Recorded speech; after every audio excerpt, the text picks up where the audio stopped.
আসসালামু আলাইকুম সবাইকে, কেমন আছেন আপনারা? আশা করি আপনারা সবাই ভালো আছেন। আমি আর আমার ওস্তাদ চলে আসলাম আপনাদের মাঝে নতুন আর একটি ভিডিও নিয়ে। তো গাইস, আজকের এই ভিডিওটা হতে চলেছে খুবই মারাত্মক একটি ভিডিও, কারণ এই ঠাডা পড়া রোদ্রের মধ্যে আমি আর ওস্তাদ চলে আসছি ছাদের উপরে। এসির আউটডোর বসানোর জন্য চলে আসছি আমরা 4 তলা বিল্ডিং এর ছাদের উপরে।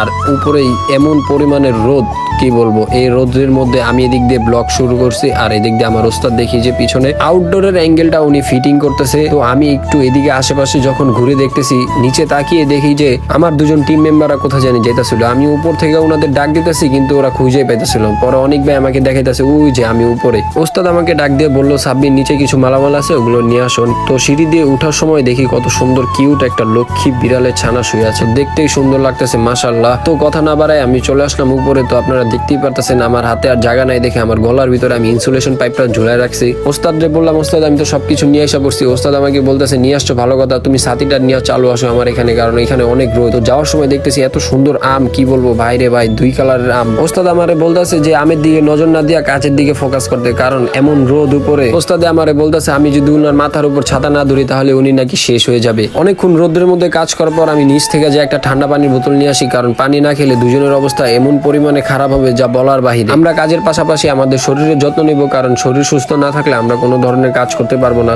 ওস্তাদ অনেক খুশি হয়েছে আমার উপর, কারণ আমি উনার জন্য ঠান্ডা পানি নিয়ে আসছি। তো পানি খাওয়া শেষ করে আমরা আবারও চলে আসছি আউটডোরের অ্যাঙ্গেলটা বসানোর জন্য, কারণ অ্যাঙ্গেল যদি ঠিক মতো না বসে তাহলে তো আর আউটডোরটা বসবে না। আউটডোরের অ্যাঙ্গেল বসানোর জন্য ভালো মতো রয়্যাল বোর্ড দেয়ালে লাগাতে হয়, আর লাগানো শেষ করে ভালো মতো যদি টাইট না দেন তাহলে তো আউটডোর পড়ে যাওয়ার সম্ভাবনা বেশি থাকে। তো আপনারা দেখতেই পারতেছেন ওস্তাদ কিভাবে রয়্যাল বোর্ডটা টাইট দিতেছে, আর আমি এদিক দিয়ে একটু পর পর আম গাছের দিকে তাকাইতেছি, কারণ আমার লাইফে এরকম আম গাছ আমি কখনো দেখি নাই।